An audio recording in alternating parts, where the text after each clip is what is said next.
I'm in my happy place. Good morning. Bob here from Lake Louisa State Park, Claremont, Florida. It's like, I don't know, July 20th maybe? No, couldn't be. I don't know what the date is actually, but it is July 2026, and my wife is away in California until Monday, and I've been staying busy doing some work and having a little tiny bit of fun. I hit the Magic Kingdom on Wednesday, and today is Saturday. Yeah, I've been having a bit of fun and a lot of work while she was gone, or is gone. Anyway, here I am in my happy place. I have not been to Lake Louisa in quite some time. I'd say it's been maybe 6 weeks. And the reason is a lot of family things going on and dealing with some of that stuff. And I had work to do. I had a guitar repair and working on my own guitars, my final two. Although, for some reason, I think there might even be another one coming along after that. Not sure. But it's interesting here at Lake Louisa. I'm on the Pine Point Trail, and it's 6:30 in the morning.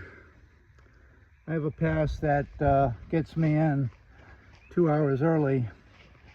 And they did a controlled burn here recently, since I've been here last.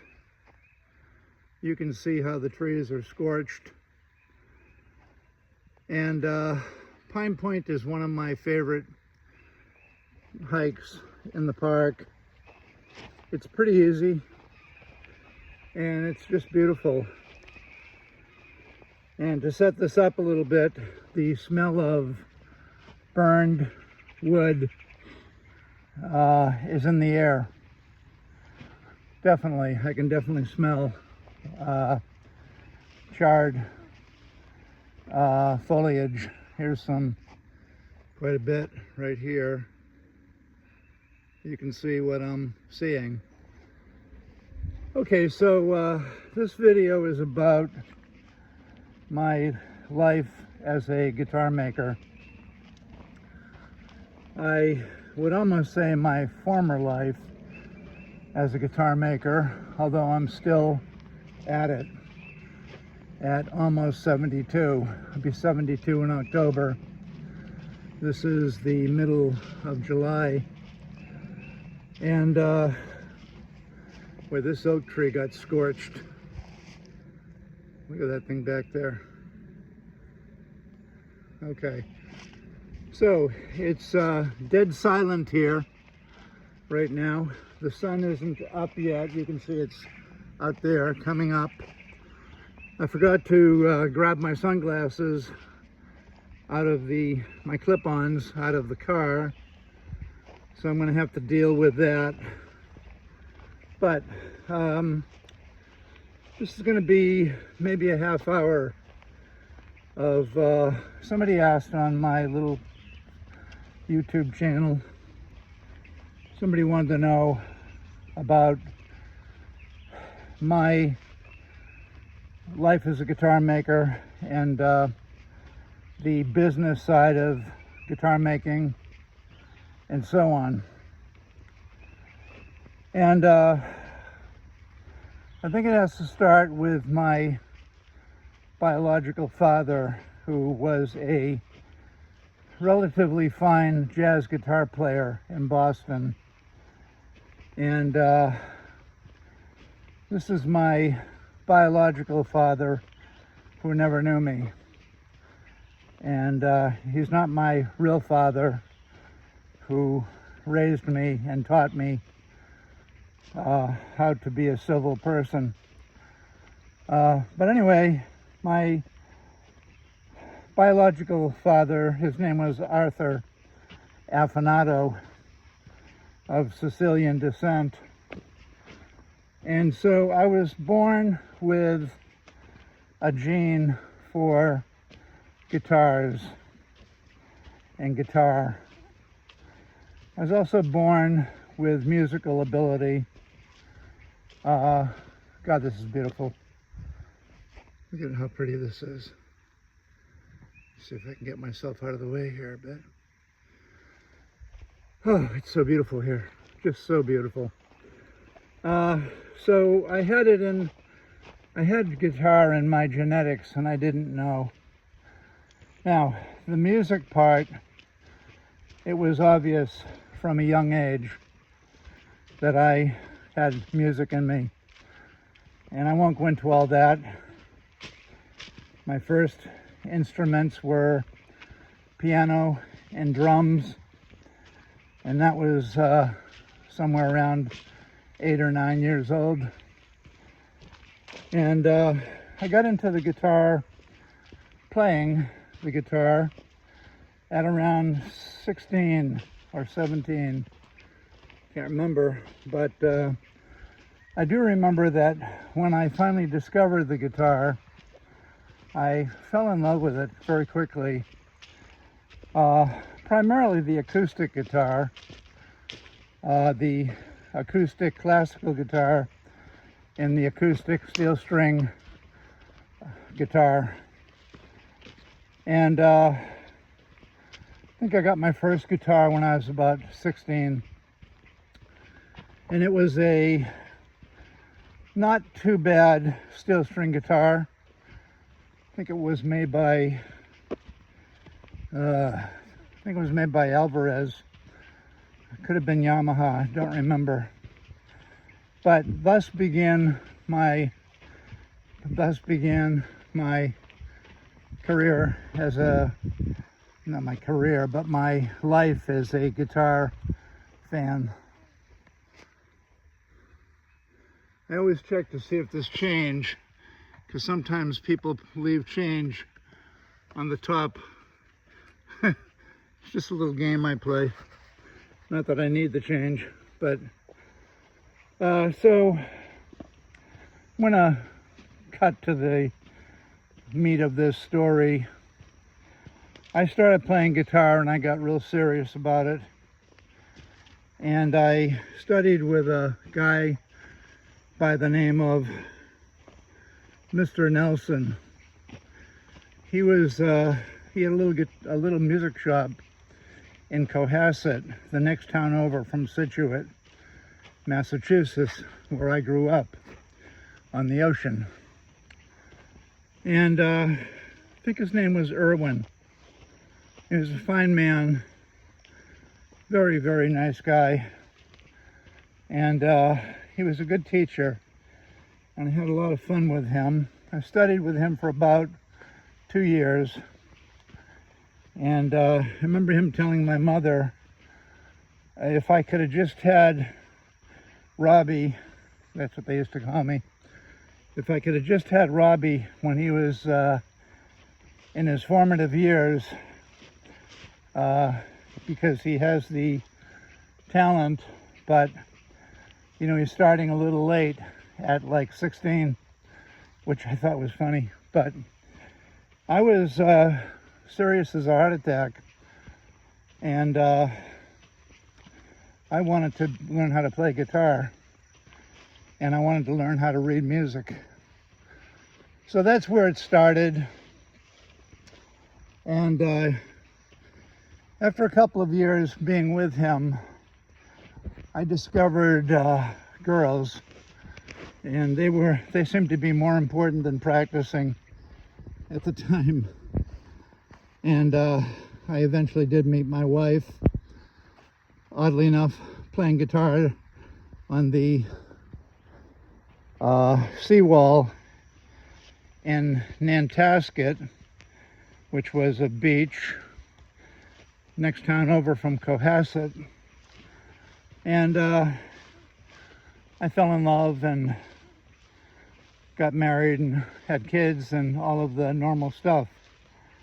But when I was about, I want to say, maybe around 20, I started taking lessons from another teacher. His name was Henry Jobert, and he was a character.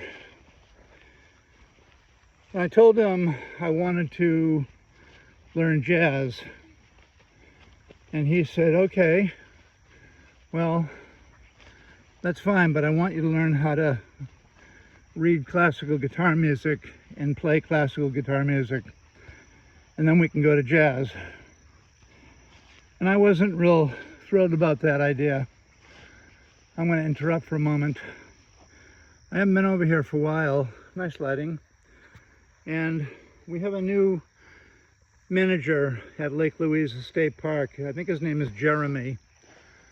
And the former manager left. It was a gal, Rachel. She left to go into being a EMT, work on an ambulance and all of that exciting stuff. So what I'm doing right now, haven't been here for a while, and I'm sort of checking out how Jeremy's taking care of the park. I was hoping that I wouldn't see any particularly long grass. This hasn't been cut for a while. It's probably 8 to 12 inches tall, and you know, we'll have to see when we get into the deep stuff if he's got it cut. Sun's coming up over there in the east. So anyway, getting back to the story, I essentially fell in love with the guitar. In fact, when I was in high school, I think it was my last year in high school, I got involved in a project and I made my first sort of real guitar. I never finished it, but I did make the attempt, and I would have been 17 or 18 at the time, just to go back a little bit.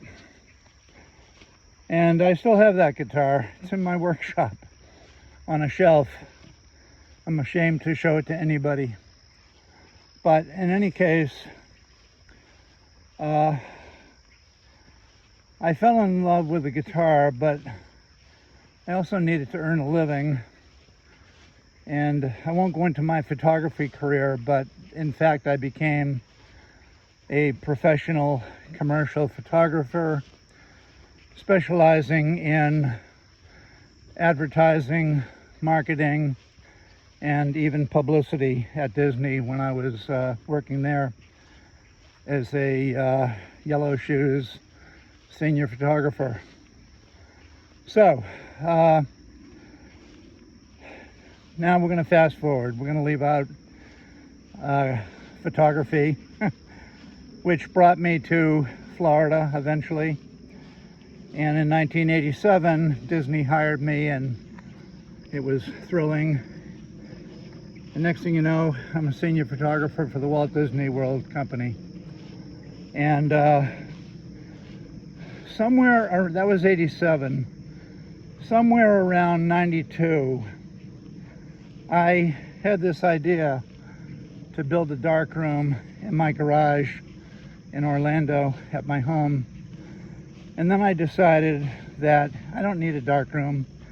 I have several of them at Disney, and maybe I'll start making a guitar, a real guitar, you know.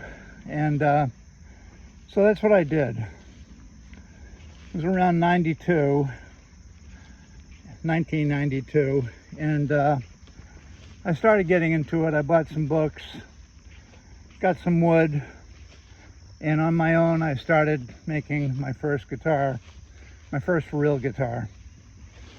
In fact, when that guitar was done, Beverly Mayer, you can see how long this grass is now.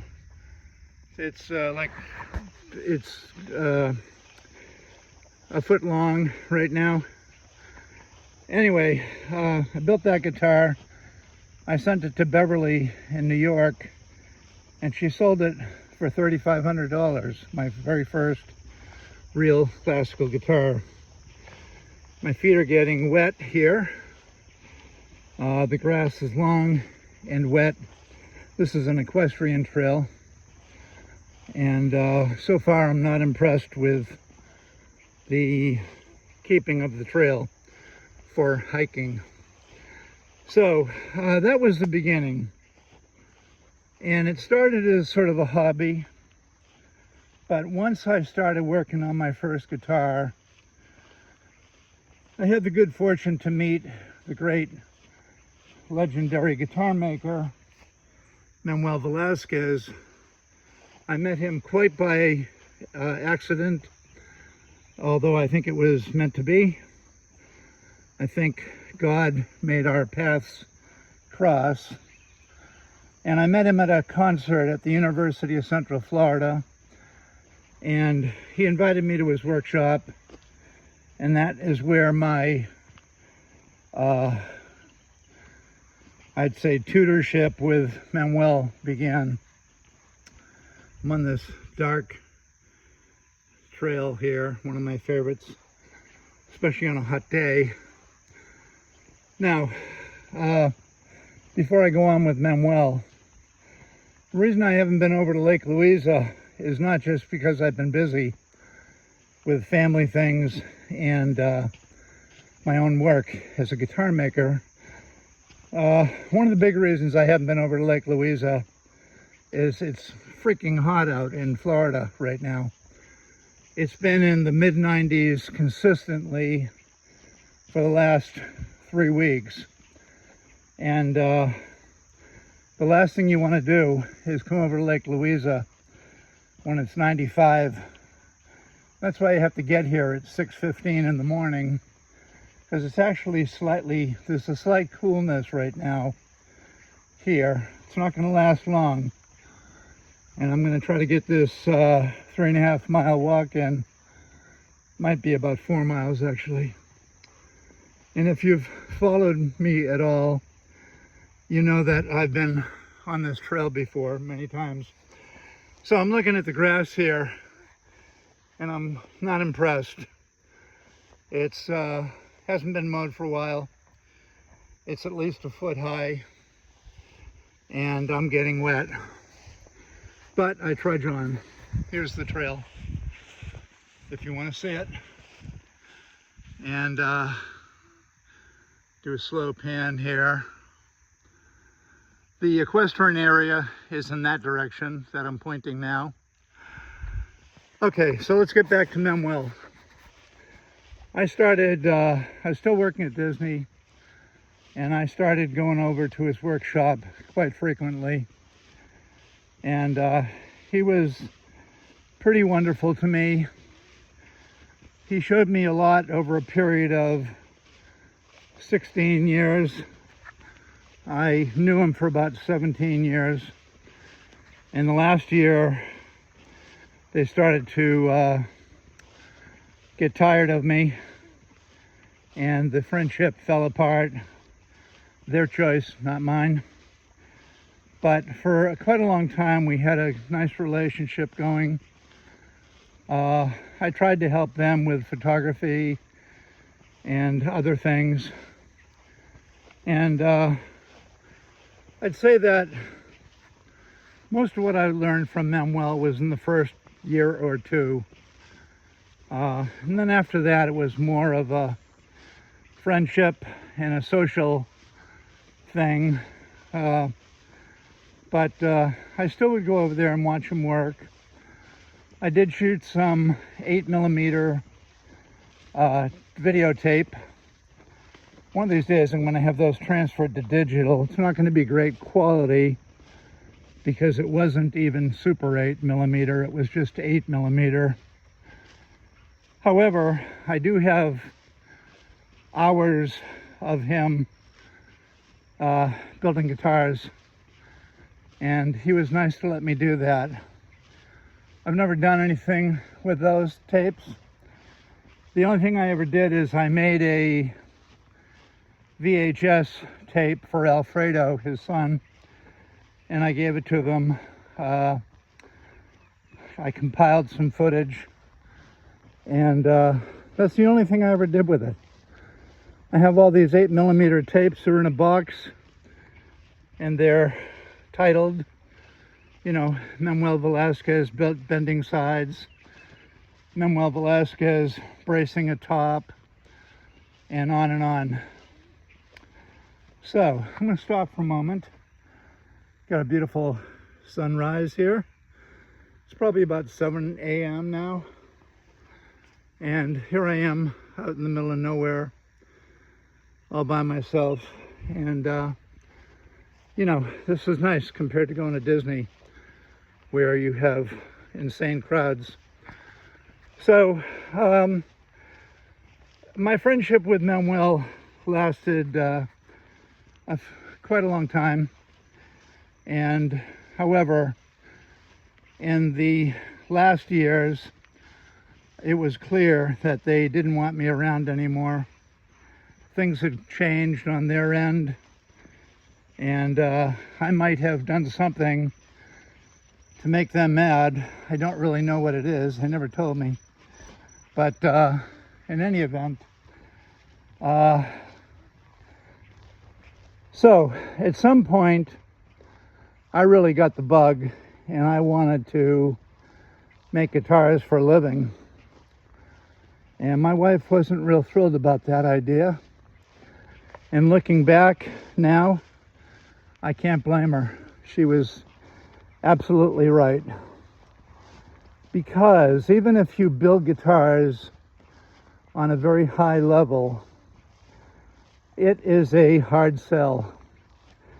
Unless you're one of the 2 or 3% guitar makers who happen to strike it, I don't want to say rich, but they happen to get popular, and they have the right personality, they have the right sounding guitar, they just have something about them more than guitar making. They get along with people. They are have some kind of quality that people want to be around them. And I don't think I ever had that. There were some people that enjoyed being around me, but for the most part, I always felt slightly like I didn't belong in this group. You can see how long this grass is. It's insane. Now we're getting to 20 inches, probably 18 to 20 inches, this whole swath. Beautiful sunrise over here. Nothing that I haven't done before here. I'm just disappointed that it hasn't been mowed, and I'll definitely send Jeremy a little email and let him know what I think. But because there aren't many hikers that come out here, this is mainly equestrian. Just happens to be my favorite place in the park. So anyway, becoming successful at guitar making, it's more than being a very good guitar maker. It's more about people liking you and also liking your guitars. And I'm not the kind of guy that likes to bullshit. I like to be around guitar people, but sometimes I often felt that I didn't really fit in with the classical guitar making world. So that was a bit of a challenge, because I still loved classical guitar and I still loved making them. And in fact, I think I got very good at it. Although I think if I had another 10 or 20 years, 30 years at it, I would even be quite a lot better. I'm gonna, little caveat here. This guy's shirt, last time I was out here, I saw this on the fence. Get out of the light here. Somebody's shirt, and they never came to get it. So, the trail here is terrible. Now we're into the 2-foot range, but I keep going. This is going to be a loop. I will not be coming back this way. So anyway, get back to the point that guitar making is more than being a successful classical guitar maker is more than making great guitars. Because you gotta, if you want to make some money, you have to sell them. And I always hated letting them go. But in the beginning, I let go every guitar I ever made. I would send them to Beverly Mayer in New York. I would send them to Armand Kelly in Cleveland, Ohio. I would send them to the Guitar Salon in California. I think they were in La Jolla or somewhere around there. I had a dealer in Miami. I had a dealer in Baltimore. And I'm trying to think. And I sold them direct as well. And eventually I had a dealer in Long Island who was the last dealer that I used, and I pretty much stuck with him up until recently, when I stopped letting my guitars go. And that's why I have 12 in stock now, and 2 more will be finished sometime this year. So you've got to make great guitars. That was another thing. In the beginning, I wasn't interested in making guitars. I was interested in making great guitars.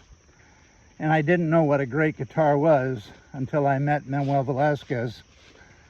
And then as the years went by, all the great guitars that came into my workshop, of course I studied.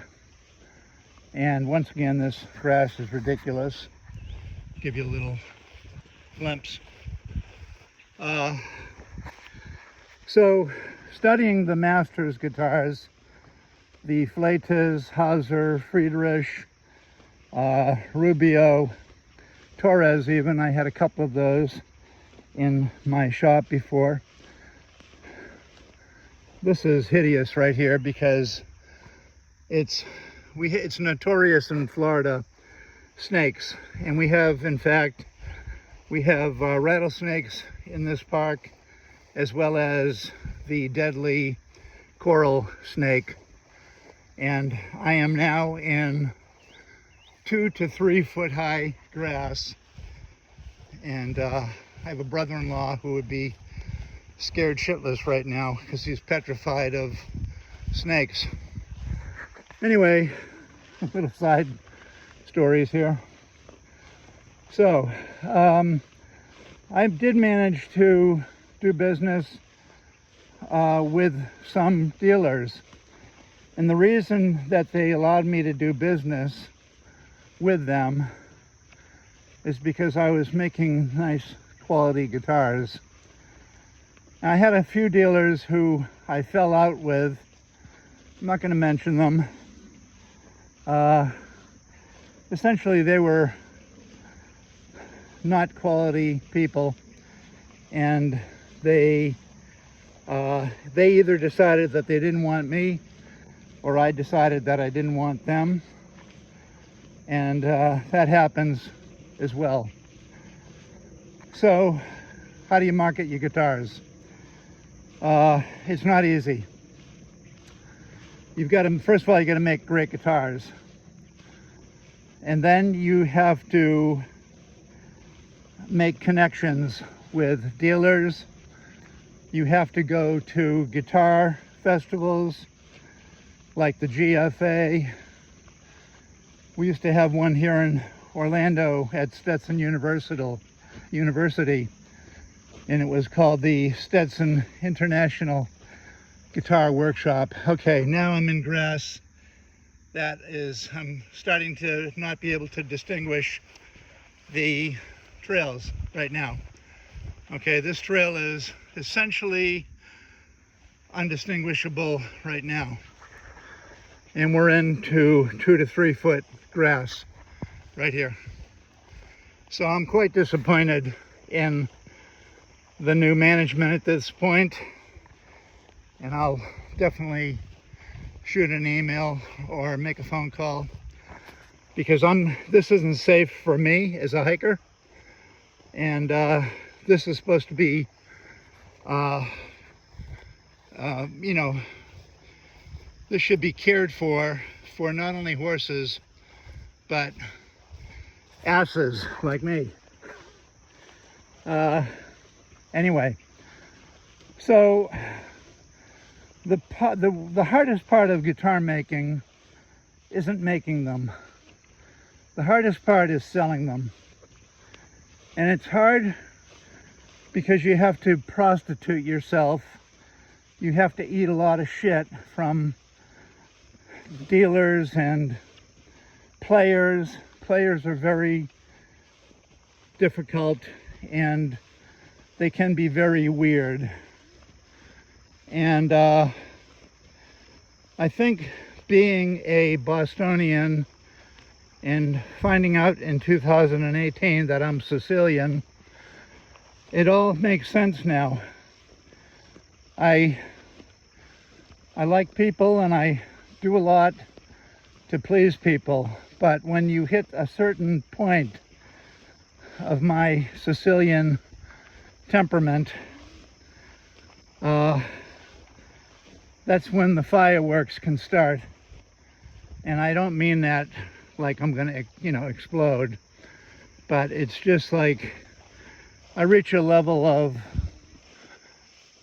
I don't do bullshit well, especially now that I'm in my 70s. Okay, let me just stop for a moment. I'm right here at one of my favorite trail markers. And in the old days, when I was slightly younger, a year or two ago, from this point I would go way out here. And I'm not going to do that today because I don't want to, it's going to be very hot today. So I'm going to continue this other loop, and instead of this being a 5.5 mile hike, it'll be a 3.5 to 4 mile hike. So here we go, more deep stuff. Very disappointed out here. No effort has been made to cut this grass, and I would say, looking at this, 2 months. So I needed dealers, and dealers need guitar makers, but I think guitar makers need dealers more than dealers need guitar makers. I do not enjoy going to guitar festivals. I never have. I don't enjoy being judged all the time and critiqued. I don't enjoy when I have a good guitar. I don't enjoy somebody telling me that there's something wrong here or there when I know it's a good guitar. And when you add it all up, you do get to a point where, you know, you say, F this, and you start to get disinterested in the business of selling guitars and making guitars. And you know, that's kind of how my career went. I had some success. I sort of always supplemented my classical guitar making income. I supplemented it with my photography income, and thankfully I was at the time very busy in both departments. As a photographer, even after I left Disney, after I got laid off in '94, they called me back under contracts. This is a mess here. And I was able to work for many, many, many more years for them as a contractor. So I would be juggling photo assignments for Disney and Universal Studios and other places like Holiday Inn, other resorts. I can't remember them all, but mostly Disney. And I juggle the photography with the guitar making and squeak out a living. And I was able to hold on to my independence, and I like my independence. How do I price my guitars? Well, every guitar maker thinks they're the greatest, and they think that their guitars are worth as much as a Hauser or a Friedrich or what have you. But in reality, that's totally false. The market is what determines how much money your guitars are worth. People will say to me, how much is this guitar worth, whether it's mine or not? And my answer is always the same. The guitar is worth as much as somebody will pay for it. So, and as much as you think your time is worth, I would always start on the high side. Not that I don't deserve it, but if I start high, I can always negotiate to a price that, even though I might not be happy with the price, it would still be better than if I started low. In the beginning, my guitars were selling in the usual range of $4,000, let's say. And if you do the math, it doesn't work, because you put 200 hours of time into a handmade guitar, and you end up making less than you would make at McDonald's cleaning tables. I'm going through some nice cobwebs right now. Lovely. You can see I'm out here. I'm about 2.5 miles into this hike. I'm just guessing. And so eventually, if you're making very high quality guitars, that is the only way to eventually getting better money for your instruments. I had Manuel Velasquez as my guiding light, and seeing his guitars showed me what the quality level of great classical guitars needed to be. So I had somebody right in the beginning that helped me understand what level the Desmond guitar had to be on. And that's what I always tried for. And still, that's what I try for. My guitars right now sell in the, I would say the, depending on what level of guitar I made, whether it's more ornamental or, you know, certain other things that would make it more money, like the Brazilian Rosewood, Rogers tuning machines, Scheller turning machines, you name it. When you put more money into the guitar, they're typically worth more money. You can demand more money because it's Brazilian Rosewood, and Brazilian Rosewood is very expensive these days. So right now, the Desmond guitar, the average Desmond guitar, I would say, is like 10,000. And here I am walking a trail that almost doesn't exist. I'm in very high grass. This is scary shit right here, because I could step on a snake any second and, you know, my life could be in peril. And that's mainly because they haven't trimmed these trails. I'm not happy with that.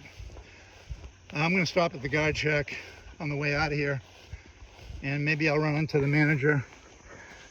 But anyway, yeah, this is hideous. This is worse than when the last manager was here, and I liked her very much. But okay, now we're going east toward the sun. So let me stop here just for a minute.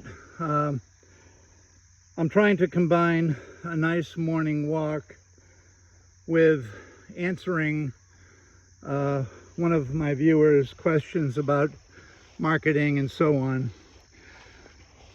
My business is a boutique business. I do not make a lot of guitars.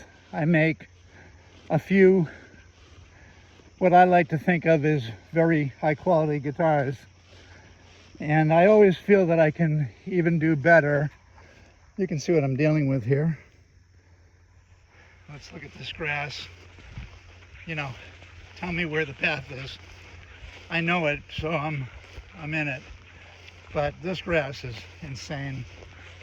And shame on the new boss here, because this is unacceptable.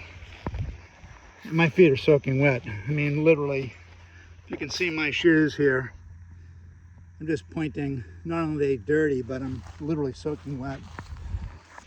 So anyway, if you build really high quality guitars, people will notice. And that's how I got a decent reputation from some dealers, not all, because some dealers, no matter how good your guitars are, they're gonna shoot you down, and I won't mention names. However, in my case, some of the top dealers that I dealt with did appreciate what I did. Okay, so gotta look here because I don't want to get off this trail. So here's the deal. First of all, you have to have a passion for making guitars. If you don't have a passion, just do it as a hobby and enjoy it. And keep the guitars and play them yourself. And I suggest that.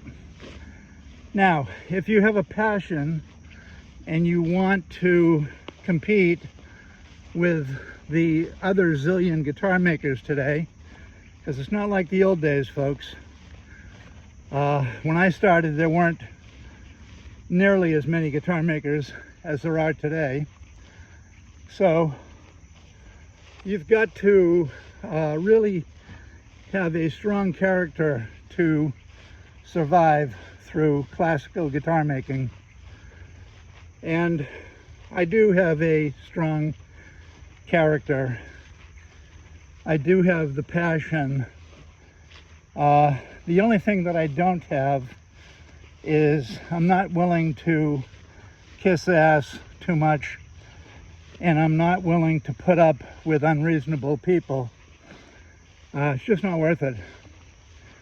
So I would say I have, in my career as a guitar maker, I have some people who respect me and love what I do, and I have other people who won't give me the time of day and will perhaps put me down or consider me inadequate or insufficient,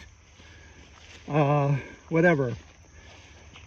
I do remember Manuel Velasquez telling me many times that you must build guitars to please yourself, because he told me you're not going to please everybody. And he certainly had adversity. He's a great guitar maker, but I don't think he ever really achieved the level of fame that he should have. And he had a strong character, and I think that got him into trouble a few times. But he was a wonderful man and a great guitar maker. And we had a lot of laughs through the years. I liked his sense of humor. So you've got to have a strong character. You do have to be as kind as possible. You have to try to help guitar players. They're very fussy. And you have to sell your guitars at a reasonable price. Although you might think your guitar is worth $40,000 or $20,000, unless you're one of the up-and-coming greats like Deman or Wagner and some of the other double top makers, even Fleta, and there's so many great makers today of all different styles of classical guitars. It's difficult to point one out. There's so many good ones. It's not like the old days. And I think it's a buyer's market today. The other thing is, when I started making guitars, we had traditional classical guitars. Nowadays, we have the Smallman type lattice braced thin top guitars with the heavy bodies. You also have the lightweight double tops with Nomex, balsa, or other structural materials to hold it together, the two pieces of guitar top, let's say. And I would say that double tops are here to stay.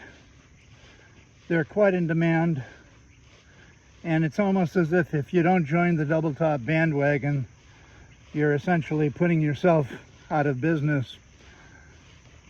So it's harder today to become a professional guitar maker, because you have to decide what kind of guitar you're going to make, and then you have to believe in that, and you have to price it properly.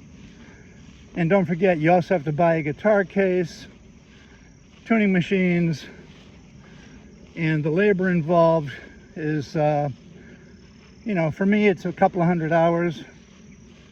I don't work fast, and you're not going to get rich being a guitar maker.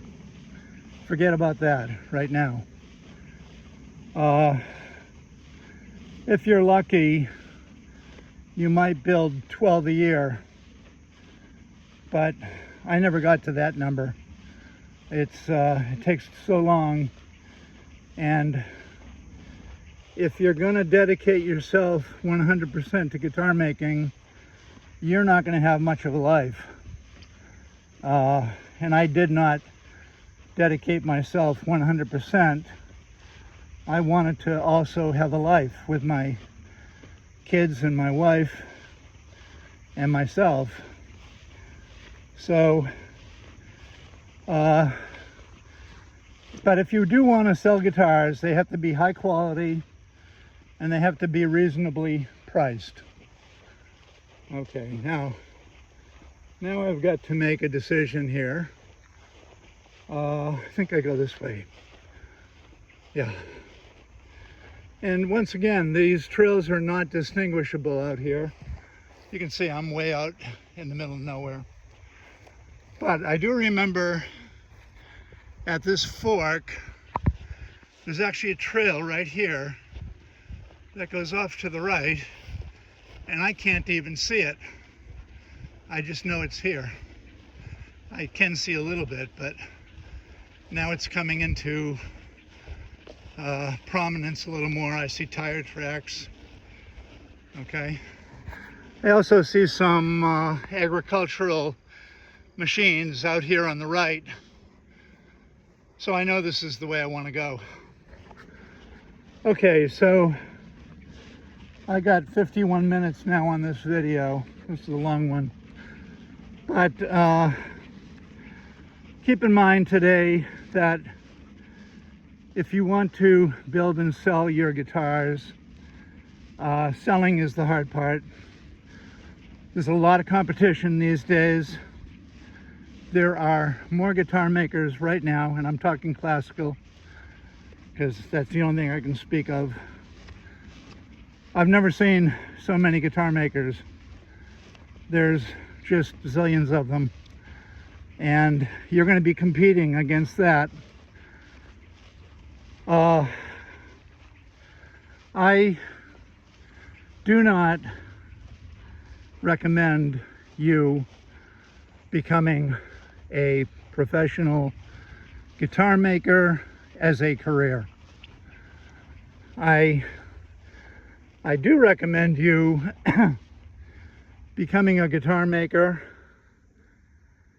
for the fun of it and to learn and to make your own instrument. It's very fun, it's very rewarding, it's not easy, but it's a blast. So,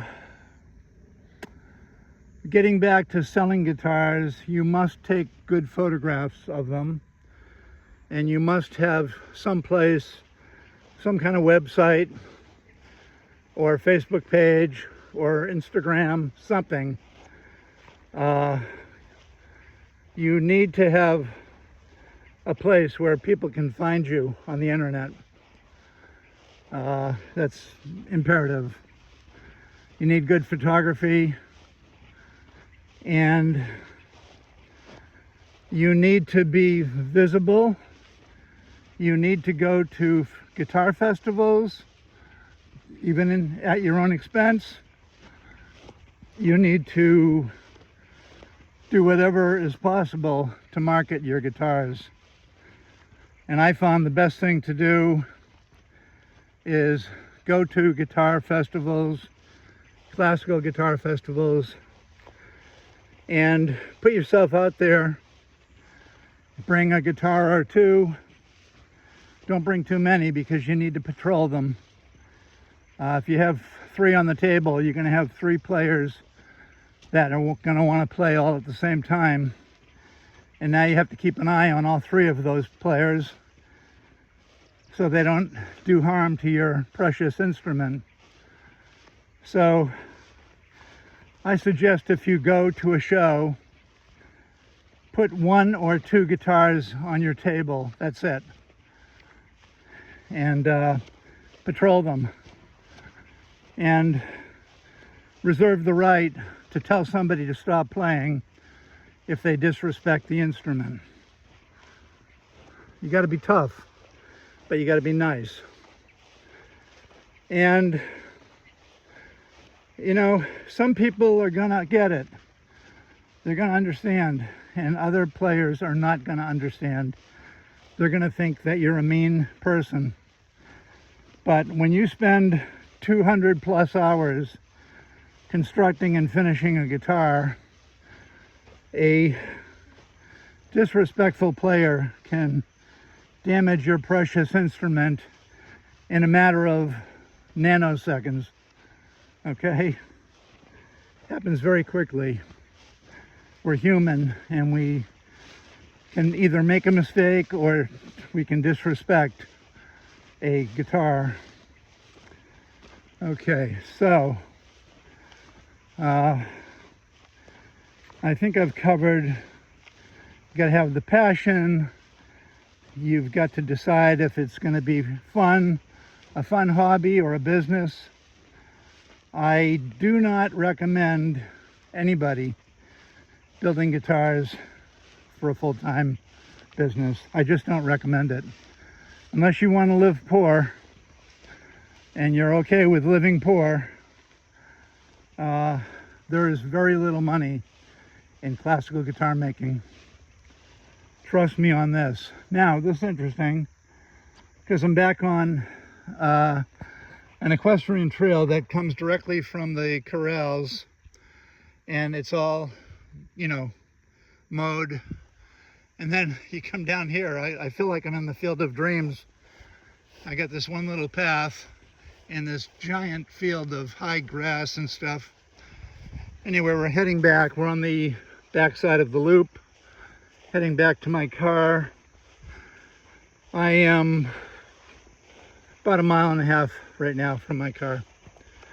So I hope I've answered some questions on that. How do you market your guitars? You build good ones, you take good pictures, you bring your guitars around you send some out to dealers, you bring them to shows. You literally have to be aggressive in a nice way. And I'm back in this dark corridor here. I love this area, especially on a hot day.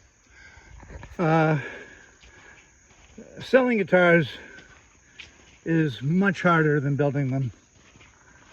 Okay, so if you can find a dealer to work with who likes what you do and doesn't take too much money from you, what's a typical split? Well,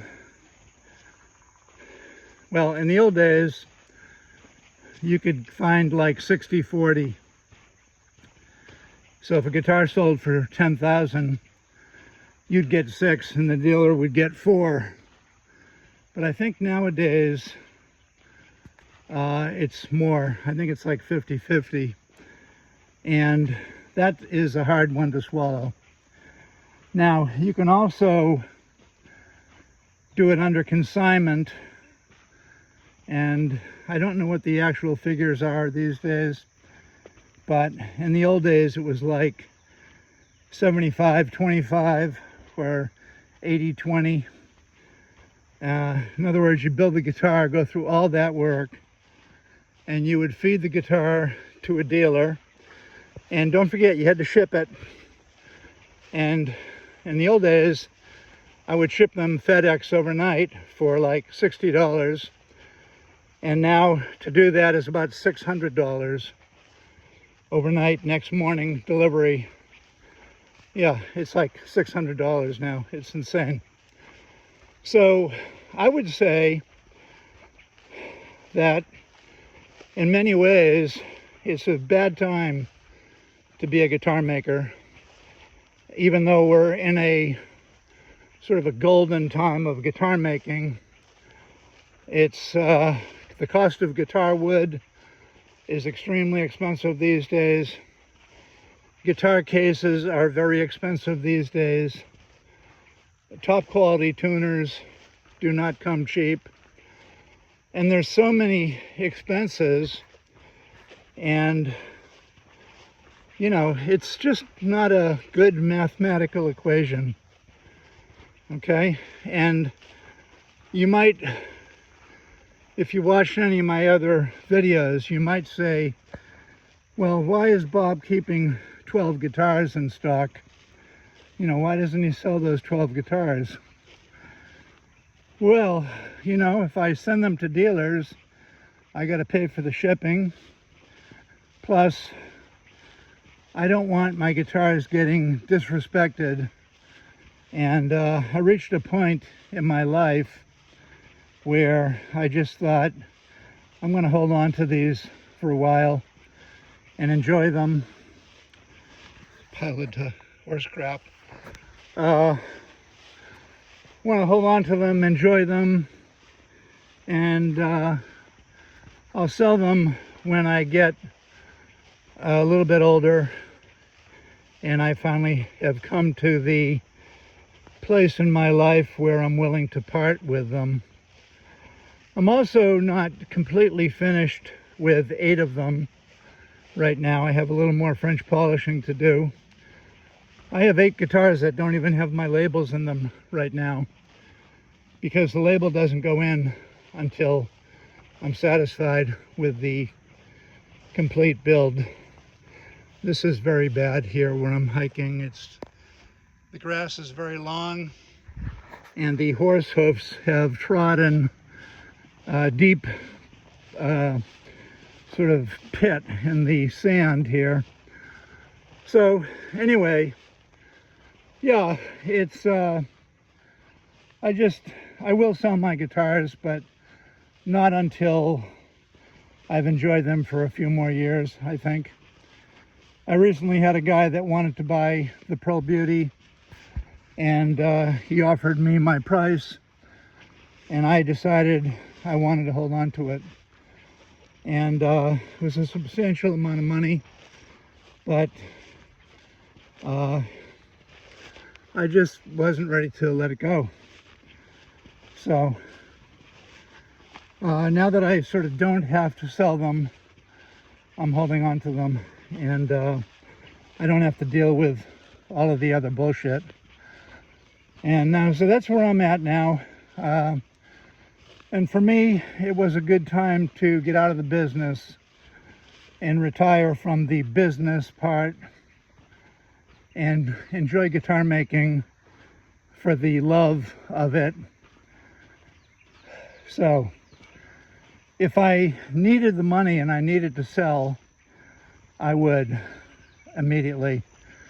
But at this particular moment, I don't need the money, and therefore I hold on to my inventory.